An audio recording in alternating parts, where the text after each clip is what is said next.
An estimated 10 million Americans have gone vegan, cutting out meat, dairy, meat byproducts, all just completely out of their diet. Even Oprah's trying it, but can changing what you eat actually change your carbon footprint?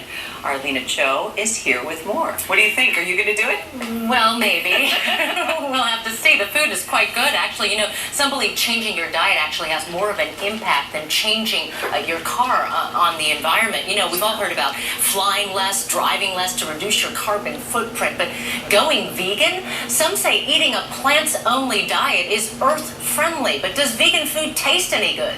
We went for a taste test. When Oprah announced her 21-day body cleanse, no caffeine, alcohol, or animal products, she wondered, what is left? Apparently quite a lot. Oprah's a convert, saying on her blog, I never imagined meatless meals could be so satisfying. I think vegan food gets a bad rap, definitely. Why? Just because of over the years, it's been known as bland and, granola and tofu and kind of hippie. Brooklyn's chef Mateo is a vegan chef, meaning no dairy, meat, or any animal products. But this food is anything but earthy crunchy, like cashew cheese ravioli. The pasta is made from thinly sliced turnips. It has a cheese flavor, but it's actually made from ground nuts. Yes. It's so good. But is it really good for the planet? You can feed more people with a vegetarian-based diet than you can with a standard diet. Recent studies say eating a plants-only diet produces far fewer greenhouse gases than an animal-based diet, shrinking one's so-called carbon footprint. Dr. Gidon Eshel co-authored one study for the University of Chicago. If you only eat plants, your footprint drops by 1.5 tons of CO2 per person per year. The USDA says the average American eats more than 117 pounds of red meat every year. Eshel says eliminating meat is better for the environment than switching from a Toyota Camry to a hybrid Prius. That's because producing food from cows creates more carbon monoxide and methane gas. Eshel compared two dishes with a similar calorie count, a 6-ounce steak and a plate of veggie stir-fry. He found the production of just one steak creates 24 times the amount of greenhouse gases as the vegan meal.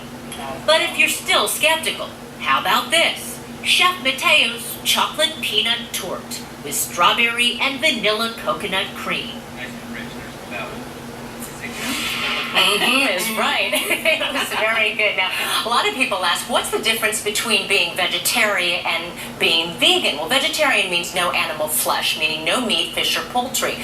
Vegan is a bit more strict, no animal products or byproducts. So add to the list things like dairy and eggs. It's really tough to do. You have to be diligent about it. Researchers say, though, you don't have to go entirely vegan to be green, Kira. They say even cutting back from 2 hamburgers, say, to 1 a week can make a difference on the environment. Shouldn't be so difficult. Yeah. All right. Well, there's a lot of people actually doing this. Joining us now, hip-hop mogul and vegan, Russell Simmons. He's also the author of Do You? 12 Laws to Access the Power in You to Achieve Happiness and Success. And he was telling me Oprah helped him with that title, so that's why the book's been doing so well. That with the content. Good to see you. So why do you do it? Well, just to cause less harm. And one of the things that we do know, and UN reports that a vegan diet is, or the consumption of animals causes more harm to the environment than all the forms of transportation put together. That's what we're talking about, the environment. That's right. One thing. And of course, I don't think when they said dominion over the animals, they meant the abuse of 10 billion farm animals every year, which is what we do here in America. So it's just a nice statement. I feel better. My friends report to me that over the last 15 years, I look better. So it's a big change for me, and it's you more clarity. And I think that all of us want to be more clear, want to look younger, want to feel better, and want to be a greater contributor to good on the planet. Well, you're doing that in so many ways, and just being a vegan is one part of your book. And I wanted to just talk about that for a minute because it's a side of you that I think is extremely endearing and unique. And you had signed this rapper, Jinxta Juvie, to Def Jam. And I know what an inspiration he was to you. He was, shot a number of times. He saw his friends die. And he was an inspiration for this book, wasn't he? Yes, he was. You really saw him become a man. Yeah, no, I've seen so many artists grow, and I've been involved in mentoring many artists over the years, and he's one example. He's one who I just took under my wing, almost like a son. So he is a good example. Which moves into how you've seen him change and others change through what you've taken on. You actually said you wanted to go to yoga class and check out the girls, and in the beginning, yeah. but you found the Dharma. Yeah. Tell me how that has changed your life. You're meditating. You've sought out this higher truth that's really gone deep into your soul.